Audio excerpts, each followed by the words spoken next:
Hi friends, welcome back to Vijay school cooking. எல்லோரும் எப்படி இருக்கீங்க? சேஃபாக இருக்கீங்களா? இன்றைக்கி நம்ம சேனலில் ப்ரெட்டு வச்சு ஒரு சூப்பரான புட்டிங் ரெசிபி ரொம்ப டேஸ்ட்டாக இருக்கும். ஜஸ்ட் ஒரு 2-3 பொருள் இருந்தாலே போதும். நம்ம ஒரு 20 நிமிஷத்துலேயே இந்த ஸ்வீட்டை நம்ம செஞ்சிடலாம். ஆக்சுவலாக பார்த்திங்கன்னா இது ஒரு இஃப்தார் ரெசிபி. ரமலான் சீரீஸில் இதுவும் ஒரு ரெசிபியாக அவங்க செய்வாங்க. ஸோ இது ரம்ஜான் ஸ்பெஷல் ரெசிபியும் கூட. இப்போ வாங்க இந்த சூப்பரான ப்ரெட் புட்டிங் எப்படி செய்யலான்னு பார்க்கலாம். ரொம்ப ஈஸியாக இருக்கும். அதே சமயம் டேஸ்ட்டு பார்த்திங்கன்னா வேறு லெவலில் இருக்கும். குழந்தைங்களுக்கு நீங்கள் ஈவினிங் டைமில் கூட இதை நீங்கள் செஞ்சு கொடுக்கலாம். அவ்வளவு டேஸ்ட்டாக இருக்கும். பார்த்திங்கன்னா தெரியும், வாயில் வச்சதும் அப்படியே வழுக்கிட்டு போகிற மாதிரி அந்த அளவுக்கு ஸ்மூத் அண்ட் சாஃப்டான ஒரு புட்டிங் ரெசிபி.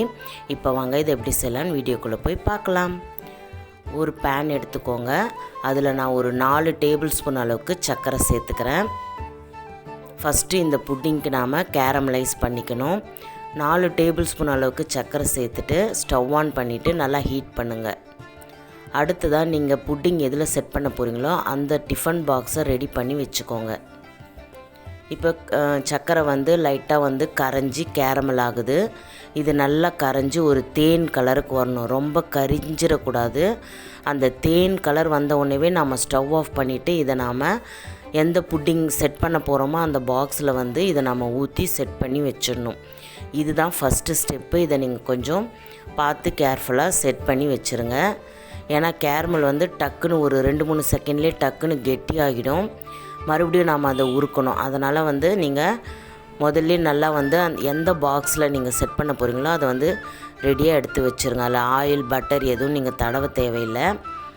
ஜஸ்ட்டு பாக்ஸை க்ளீன் பண்ணி தண்ணி இல்லாமல் வச்சுருங்க. இப்போ நம்ம கேரமல் சேர்த்துட்டோம். அது ஒரு ஓரமாக இருக்கட்டும்.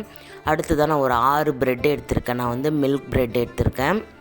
இந்த புட்டிங் பார்த்திங்கன்னா மில்க் ப்ரெட்டில் தான் நல்லாயிருக்கும். நீங்கள் வீட் ப்ரெட்லாம் எடுத்திங்கன்னா டேஸ்ட்டு கொஞ்சம் வேறு மாதிரி மாறும். ஒரு மிக்ஸி ஜாரில் இந்த ப்ரெட் எல்லாத்தையுமே பிச்சு போட்டுக்கோங்க. அடுத்ததான் நான் ஒரு 2 முட்டை எடுத்திருக்கேன். கூடவே ஒரு 3 ஏலக்காய் எடுத்திருக்கேன். இது ஃப்ளேவருக்காக. இதுலேயும் நான் ஒரு 4 டேபிள் ஸ்பூன் அளவுக்கு சர்க்கரை சேர்த்துருக்கேன். உங்களுக்கு சுகர் அவ்வளோவா சேர்க்க வேணான்னா நீங்கள் 2 ஸ்பூனோடு நிறுத்திக்கலாம். 4 டேபிள் ஸ்பூன் சர்க்கரை கரெக்டாக இருக்கும் உங்களுக்கு. அடுத்ததாக 1 கப் அளவுக்கு பால், அதாவது ஒரு 150 ml இருக்கும் இந்த பால். இது எல்லாத்தையுமே சேர்த்துட்டு நல்லா நைஸாக அடித்து எடுத்துகிட்டு வந்துடுங்க. இப்போ இது ஒரு ஓரமாக இருக்கட்டும். நம்ம இதை பேக் பண்ணுறதுக்கு ஸ்டவ் ஆன் பண்ணிவிட்டு ஒரு அகலமான பாத்திரம் வச்சுட்டு அதில் ஒரு ஸ்டாண்டு போட்டு தண்ணி ஊற்றி மூடி போட்டு வச்சுருங்க. இதில் நாம் பாயில் பண்ண போகிறோம். இப்போ இது ஒரு 5 நிமிஷம் ப்ரீ ஹீட் ஆகட்டும். இப்போ நம்ம கேரமல் செட் பண்ணி வச்சுருந்த பாக்ஸில் நம்ம மிக்சியில் அடித்து வச்சுருந்தா அந்த ப்ரெட்டு முட்டை பால் அதை ஒரு ஃபில்டர் ஒன்று வச்சுட்டு வடிகட்டி சேர்த்துக்கோங்க. ஏன்னா நாம் ஏலக்காய் போட்டிருக்கோம், ப்ளஸ் முட்டையில் இருக்கிற அந்த குழகுழப்பு தன்மை இது எல்லாமே அந்த வடிகட்டியில் வடிஞ்சிரும். நம்மளுக்கு ஸ்மூத்தான ஒரு பர்ஃபெக்டான புட்டிங் கிடைக்கும். இது போல் ஃபில்டர் ஒன்று வச்சுட்டு நீங்கள் வடித்து சேர்த்துட்டிங்கன்னா நம்மளுக்கு ஸ்மூத்தான பேட்டர் கிடைக்கும். இப்போ இது எல்லாத்தையுமே நான் இந்த பாக்ஸில் சேர்த்தாச்சு. இப்போ இதை நீங்கள் அப்படியே எடுத்து நம்ம ப்ரீஹீட் பண்ணி வச்சுருக்கிற அந்த பாய்லரில் வச்சிடலாம். இதை நீங்கள் ஒரு 20லேருந்து 25 நிமிஷம் வரைக்கும் நீங்கள் பாயில் பண்ணி எடுக்கணும். மீடியம் ஃப்ளேமில் வச்சுக்கோங்க. எனக்கு கரெக்டாக 25 நிமிஷம் ஆச்சு இது பாயில் பண்ணேன்.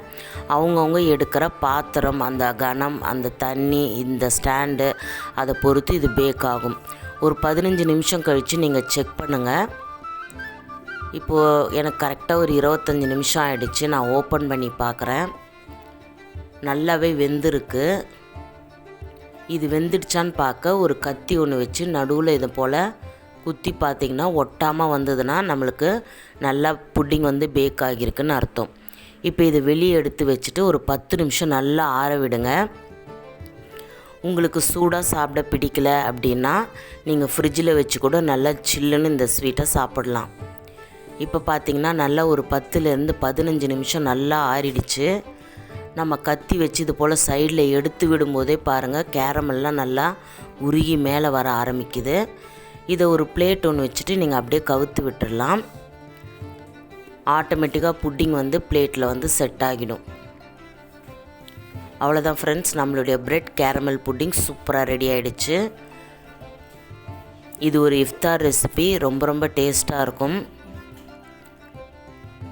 கண்டிப்பாக உங்கள் வீட்டில் ட்ரை பண்ணி பாருங்கள். ட்ரை பண்ணிவிட்டு கமெண்ட்ஸில் எப்படி இருந்துச்சுன்னு என்கிட்ட ஷேர் பண்ணுங்கள். இப்போ இதை நீங்கள் கட் பண்ணிவிட்டு சர்வ் பண்ணலாம். இதை ஃப்ரிட்ஜில் வச்சு நீங்கள் சில்லுன்னு சாப்பிட்லாம். ரொம்ப ரொம்ப அட்டகாசமாக இருக்கும். ரொம்பவே டேஸ்டான பிரெட் புட்டிங் எப்படி செய்யலான்னு பார்த்தீங்க. இந்த வீடியோ கண்டிப்பாக உங்களுக்கு பிடிச்சிருக்குன்னு நினைக்கிறேன். இந்த வீடியோ பிடிச்சிருந்தா உங்கள் ஃப்ரெண்ட்ஸ், ரிலேட்டிவ்ஸ், ஃபேமிலிஸ்க்கு நிறைய ஷேர் பண்ணுங்கள். மறக்காமல் நம்ம சேனலை சப்ஸ்கிரைப் பண்ணி பெல் ஐக்கானை ஆலில் செட் பண்ணுங்கள். அப்போ தான் நான் போடுற வீடியோ உங்களுக்கு உடனுக்குடன் நோட்டிஃபிகேஷன் வரும். நீங்கள் பார்த்து என்ஜாய் பண்ணலாம். இது போல் நிறைய ஸ்வீட் ரெசிபீஸ், இஃப்தார் ரெசிபீஸ் நம்ம சேனலில் இருக்குது. ப்ளேலிஸ்ட் தரேன், செக் பண்ணி பாருங்கள். கீழே டிஸ்கிரிப்ஷனில் லிங்க் கொடுக்குறேன், செக் பண்ணி பாருங்கள். எல்லாமே சிம்பிளாக நம்ம வீட்டில் செய்யக்கூடிய ஸ்வீட் ரெசிபீஸ் தான். ஓகே ஃப்ரெண்ட்ஸ், நெக்ஸ்ட் ஒரு இன்ட்ரெஸ்டிங்கான வீடியோவில் சந்திக்கிறேன்.